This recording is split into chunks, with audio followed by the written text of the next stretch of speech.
Hello, and thanks for joining me today. My name is David Carr, and I'm a research professor of environmental sciences at the University of Virginia.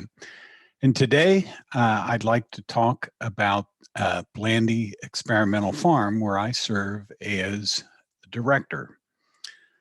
When I give talks like this, I love to start with this slide.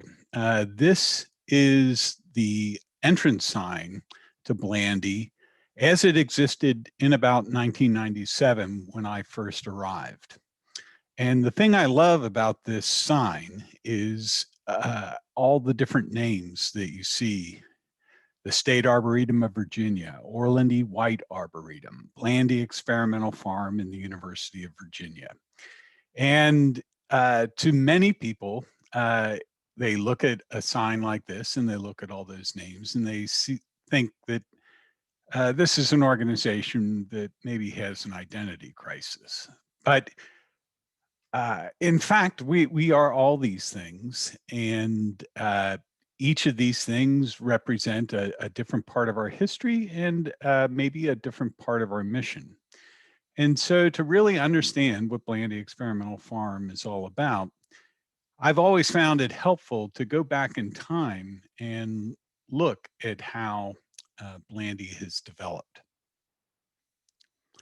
So what is Blandy Experimental Farm? Well, the simple definition is that Blandy Experimental Farm is a 712-acre property owned by the University of Virginia in Clark County. We're located off of US 50, just east of Waterloo, Virginia. And the property looks a lot like the surrounding Clark County farmland. The history of the Blandy Experimental Farm starts with this fellow, Graham Blandy. Graham Blandy was a New York stockbroker, very successful in business, and like many wealthy people of his day, Graham Blandy had his city home, in this case in New York City, and he also had a country home, in this case in Clark County, Virginia.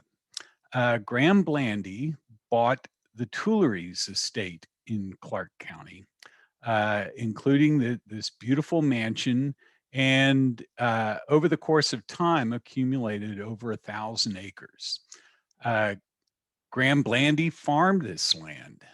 He raised cattle, he had orchards, he had row crops, he grew grains.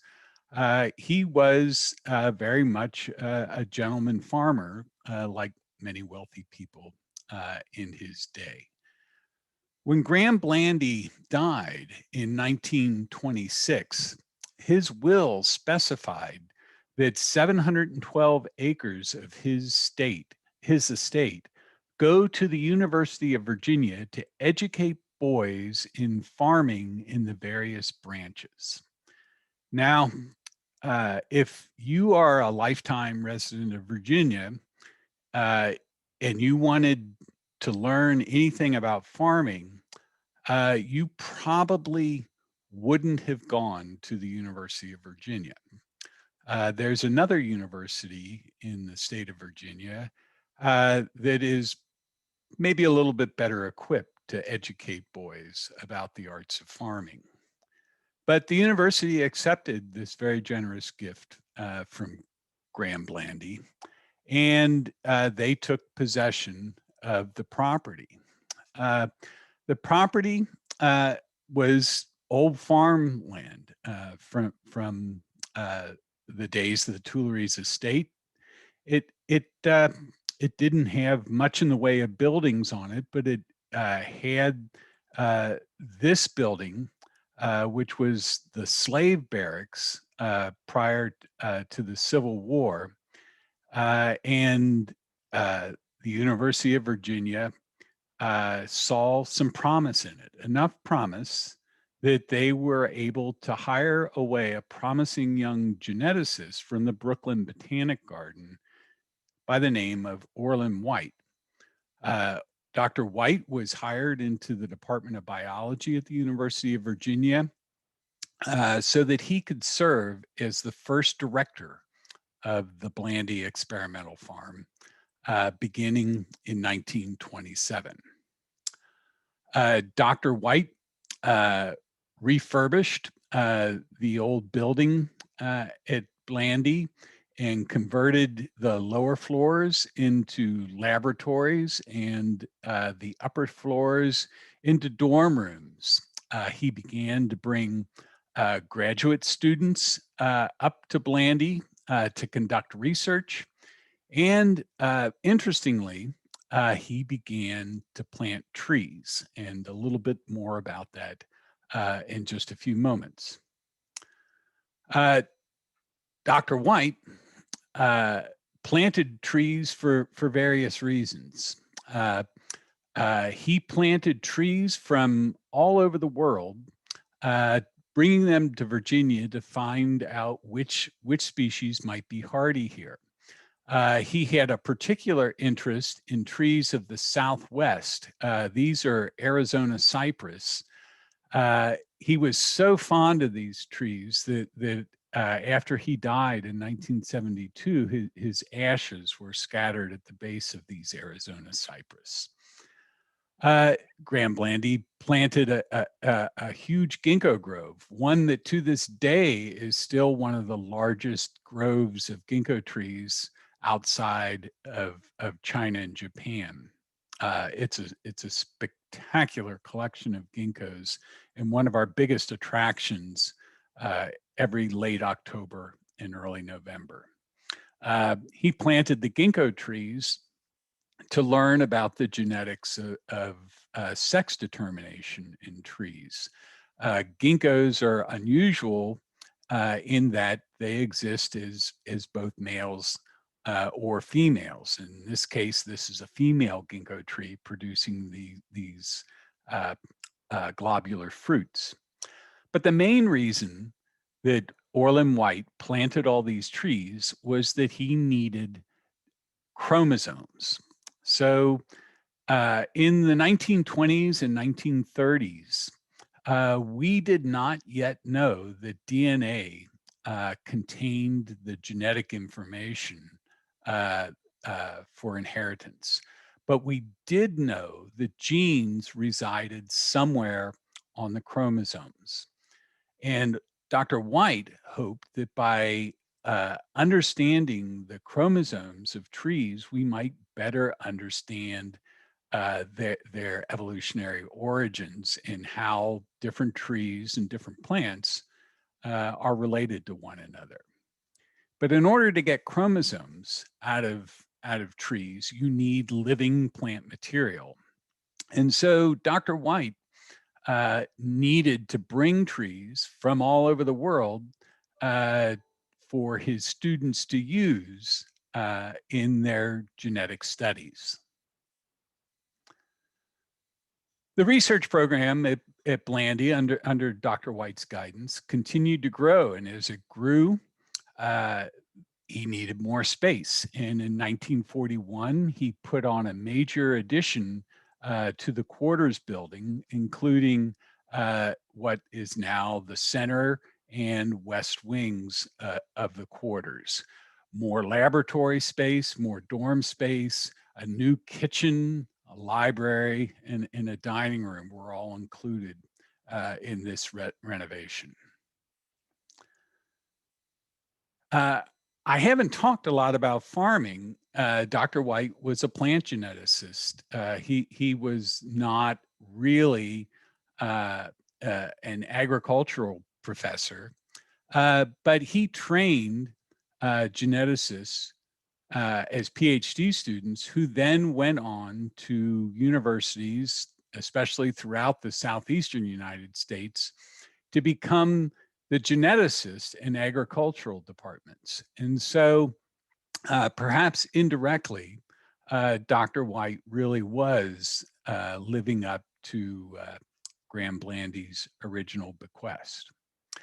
One of the things I really love about this particular picture is these three women sitting here on the grass in front of the three male faculty at Blandy. This photograph was taken in the early 1940s. And of course, in the early 1940s, most of the young men of college age were in the European or Asian theaters fighting World War II. And the university began to make exceptions to their admission policies. As many of you may know, the University of Virginia was an all-male university right up until about 1970. But during the war years, Blandy Experimental Farm admitted women into their graduate program. And these three women here in the grass are all PhD students.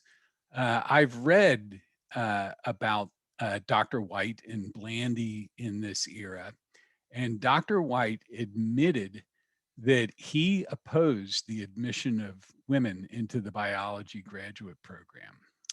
And he voted against every application from a woman into this program. The women that went through the program proved highly distinguished. And if I may point out one person in particular, this woman on the right here is named Margaret Menzel, who went on to a very distinguished career after completing her PhD at Blandy as a geneticist at at Florida State University. Her career was so distinguished that there is an award named in her honor at the Botanical Society of America's annual meeting every year. White proved that he was able to grow a little bit as a human, and as these women graduated through his program, he admitted that he was wrong about denying their admission, and that they were every bit as good a student as any of the men who went through his programs. All through White's tenure as director of Blandy Experimental Farm, he continued to plant his trees. As I said before, these trees were used for his research program.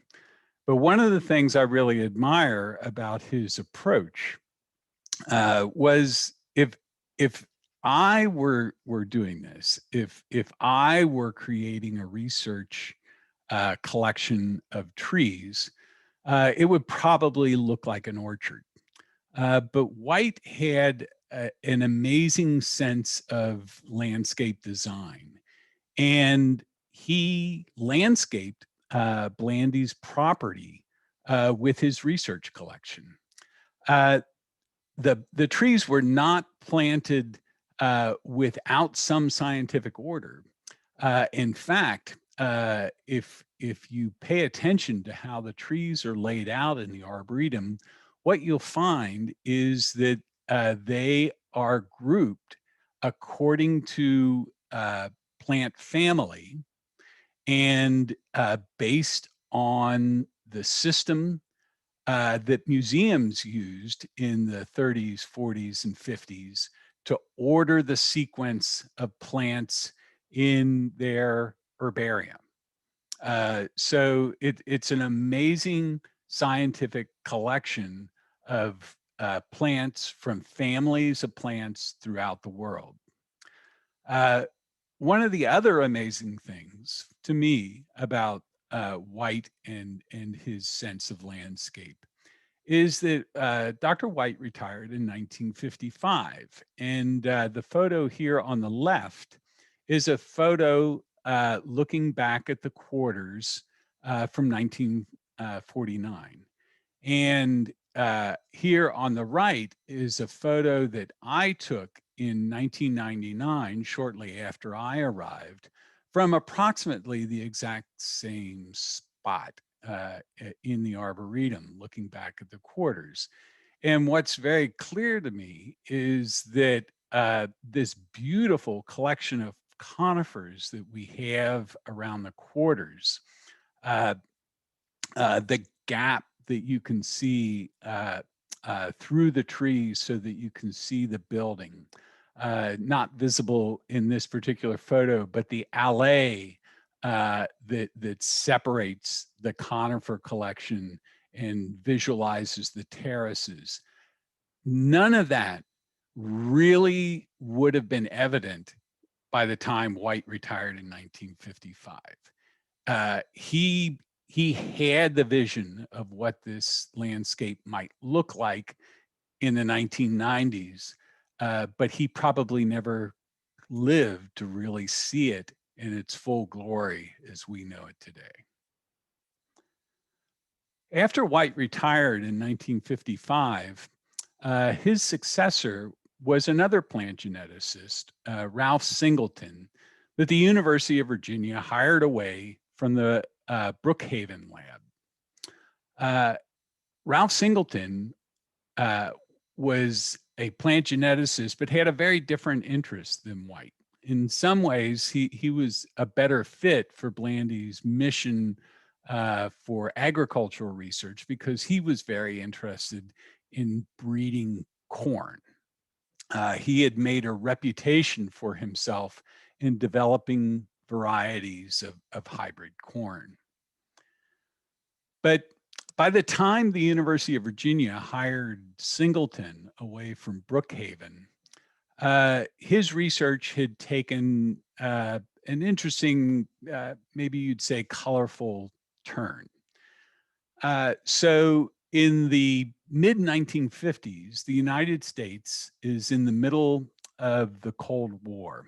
And both the United States and the Soviet Union are rapidly building up their nuclear arsenals.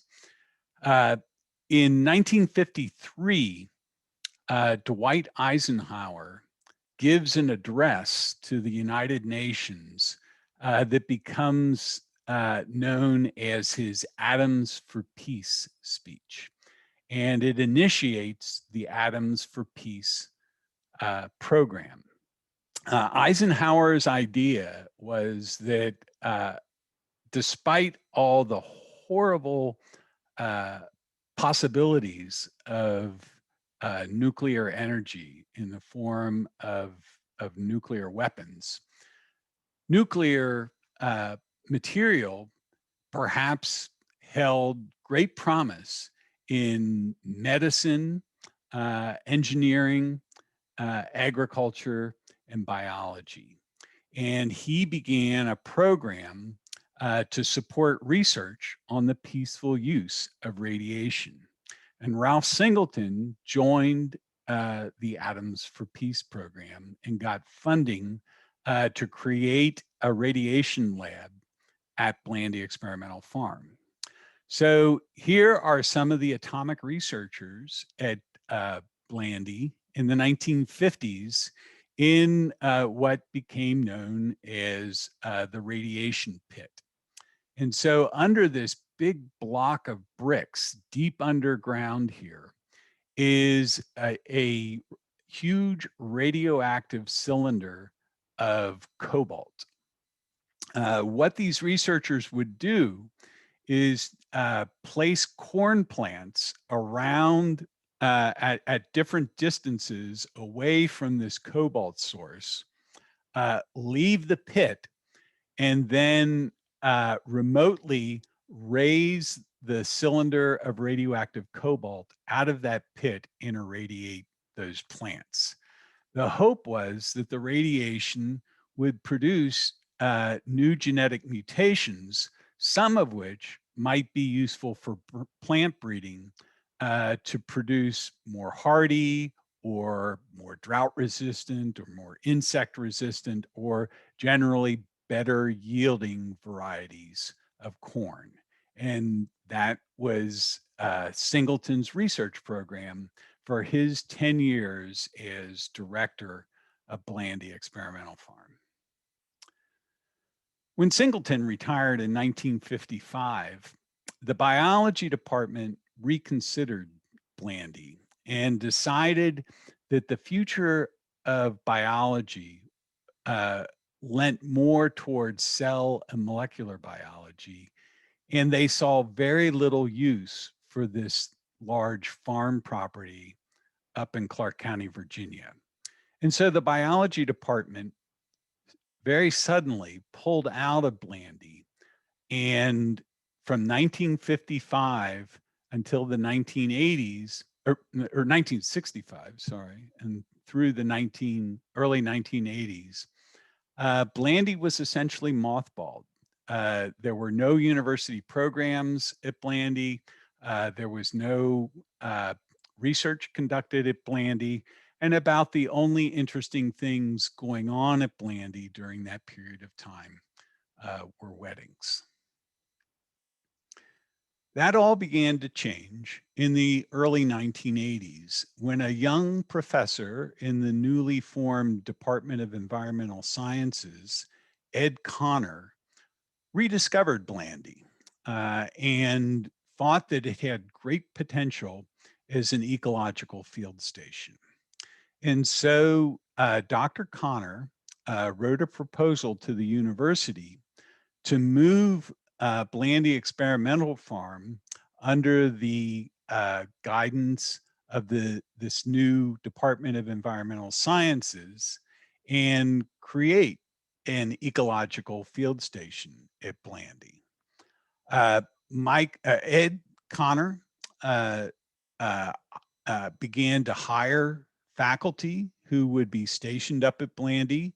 His first hire was Michael Bowers, who was a small mammal ecologist, and who later served as director of Blandy after Ed left for San Francisco State University in 1997, right about the time I arrived at Blandy.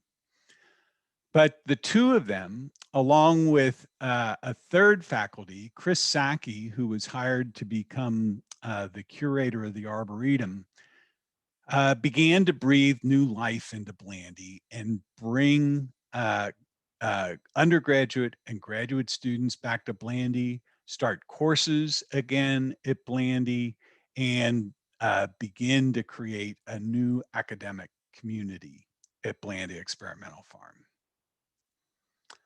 Right about the same time, in 1986, the value of the Arboretum, which had been named in honor of Dr. White as the Orland E. White Arboretum, the value was recognized by the Virginia General Assembly, and they designated the Orland E. White Arboretum as the State Arboretum of Virginia, a title that our Arboretum has held ever since. From that point on, Blandy began to hold not just its traditional academic mission of supporting research, but also a very important public mission. The Arboretum is open to the public 365 days a year from dawn until dusk at no charge. And so anyone is free to come to Blandy and walk our grounds and enjoy the collection that Dr. White began. And in the course of a typical year, we see over 200,000 visitors at the State Arboretum of Virginia. In addition to our research programs, we have a very thriving K-12 program that sees over 7,000 K-12 students from all of the local school districts, most of the local private schools, and even a lot of the homeschooled children who come to Blandy for grade-specific science education programs with our K-12 staff. Of course, we retain our mission for scientific research. We support research from faculty from other colleges and universities, from undergraduates from all over the country, and from graduate students from the University of Virginia and elsewhere. We support this research by providing students with field sites and providing them with financial support for their research. We also support research by providing the necessary facilities. So although many of our students work in the field, almost all of them need at some time laboratory space, and we have a modern laboratory that we dedicated in 2012 and a modern greenhouse that we dedicated in 2017. We also have housing for students and visiting faculty, some modern, some not so modern. In fact, our undergraduates sleep in the same dorm rooms that Orland White's original students stayed in the 1920s and 30s.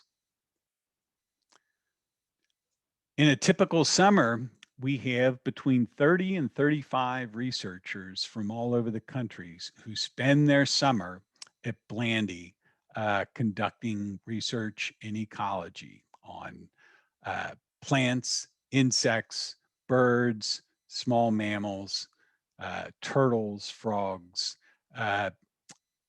just about anything you can think of that you might find here in the Shenandoah Valley.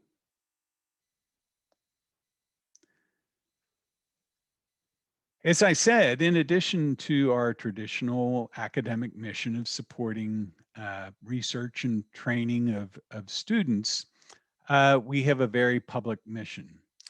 And a very important part of our public mission is the foundation of the State Arboretum, or as it's often known, FOSA. FOSA began as the Friends of Blandy in the early 1980s, right about the same time as Ed Connor was rediscovering the Blandy Experimental Farm's potential value as a research station for the Department of Environmental Sciences. The members of the Friends of Blandy saw the value of the Orland E. White Arboretum as a public resource. And so those early members of the Friends of Blandy were instrumental in getting that General Assembly declaration to name the Orland E. White Arboretum as the State Arboretum of Virginia.